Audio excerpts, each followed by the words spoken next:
What is up, guys? Pie Muffin here, and we are back with our SAO Rising Steel video. So, I know a lot of people have been wondering, I've seen a few comments here and there, why I haven't uploaded the my video on the Powerful Enemy Mission Challenge. So before I get into the other stuff I want to talk about, I want to address this. I cannot beat it.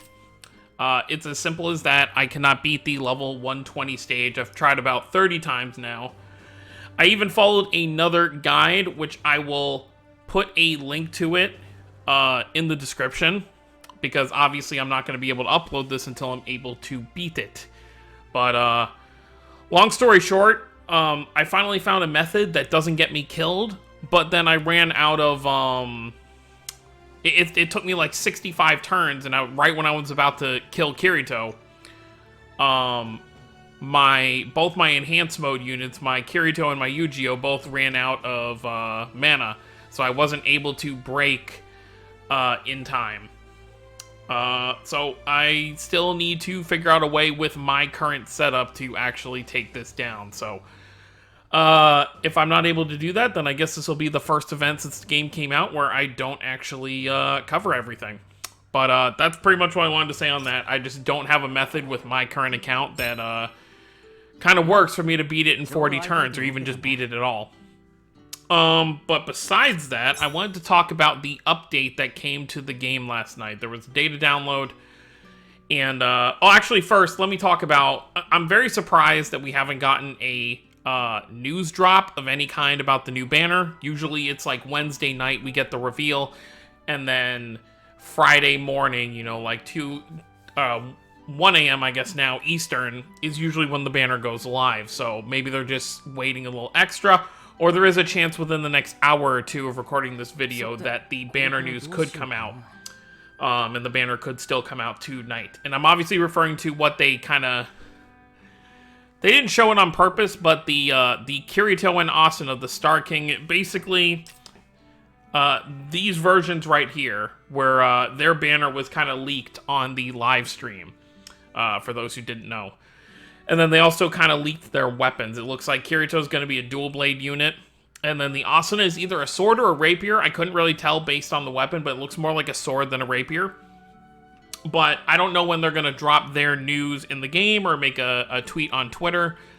Oh, and by the way, they are going to be Earth units.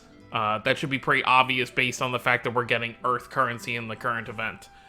So they will be Earth units, which is pretty dope. So whenever their news comes out, I will obviously cover that, and I am going to summon for them.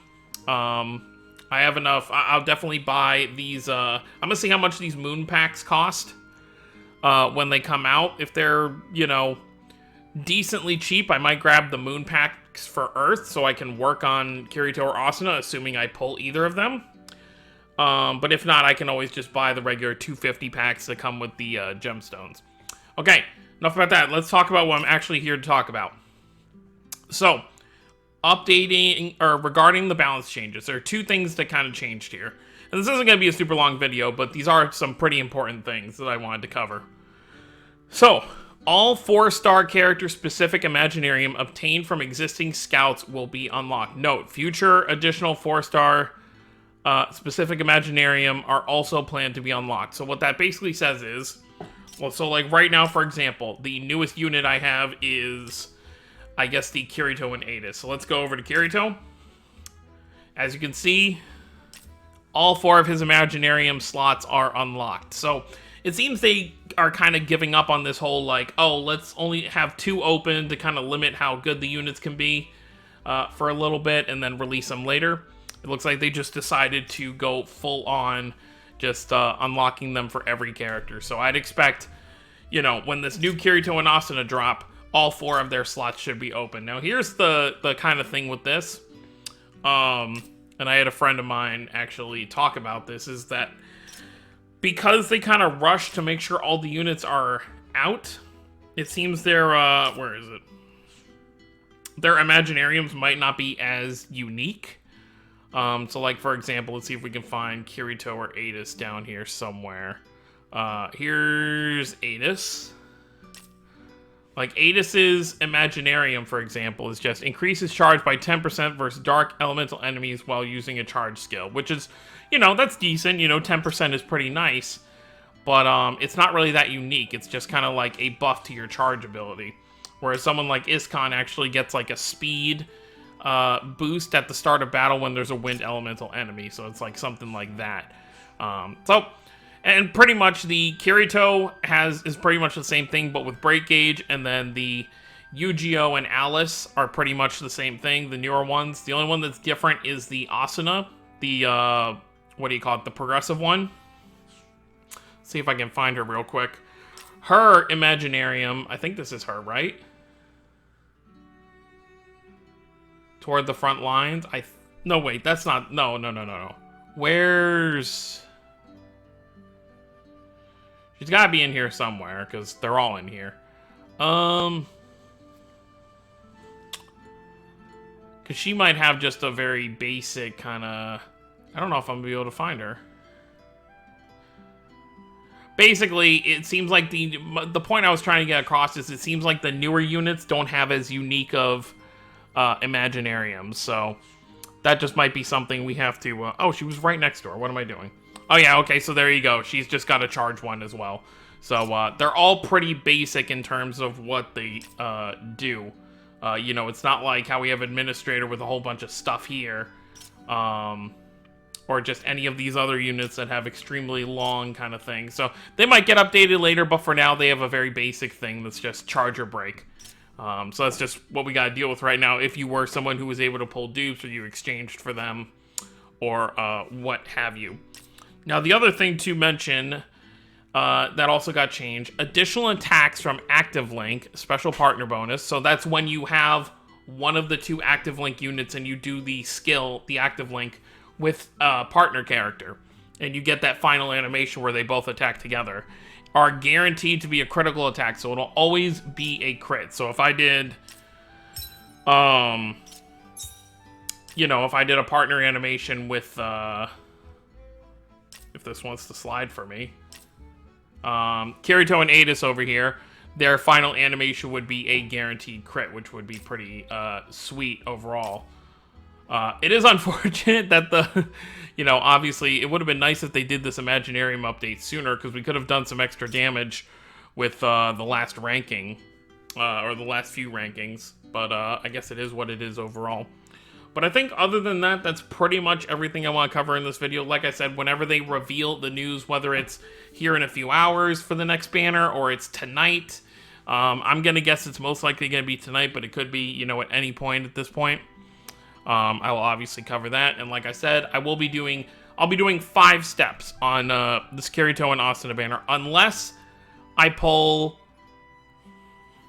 I want to say both, but I want to at least get the Kirito. If I pull the Asuna on, let's say I pull the Asuna on like step 1 or step 2, I will still probably go to step 5 to try and get the Kirito, because the issue with the, and I'll reiterate this in my actual video, the issue with only pulling the Asuna, there's no Kirito to Active Link with on Earth. However, if you pull the Kirito, we've got, how many Asunas? We've got 1, 2, we got 2 here, but I think there is a third one that I just don't have. But there's at least these 2 Asunas here, so I could literally use either one of these Asunas with the new Kirito. It's just the new Asuna, I would have to use a Kirito that's not Earth, which obviously when you get to the point of this game where you have full stacked out accounts, there's really no reason to not use full colored teams. Because most of the harder stuff, they always do that debuff thing where it's like, oh, target enemy that's not water, and they get stunned or they get sealed or whatever. So it's most beneficial to just use single colored teams. But that's pretty much it. So whenever that banner news comes out, I will obviously cover it. If I'm able to find a way to beat this event, maybe now that we have more Imaginariums unlocked, maybe I can figure some kind of way to kind of do this. But it seems like for the most part, I'm just gonna have to keep trying, because like even when I was keeping myself alive, it's still, I was at like 65 turns, and you have to beat this under 40. So I'll have to find some kind of method on how I'm gonna do this, but I don't know, I guess we'll see. Like I said, hopefully I remember, I will put a link to the person's video. It's not like a voice video, you know, like I do, but you can pause and kind of follow their method, you know, the best way that you can. The key thing is to just kind of keep Kirito and Ada separated. So you have to keep getting your incarnate up as fast as possible, because if they're ever right next to each other, they're just gonna one-shot you. So that's kind of the key thing there. If I'm not able to beat it, I may still just make a video of me kind of showing the method you kind of have to follow to make sure you don't get killed. But you probably won't see me actually completing the 120 stage. But I guess if people want to see that, that'll be something I'll do. But that's going to be it, guys. Thank you all for watching. Don't forget to subscribe for more if you're new to the channel. I'll see you all next time. Have a wonderful day, everyone.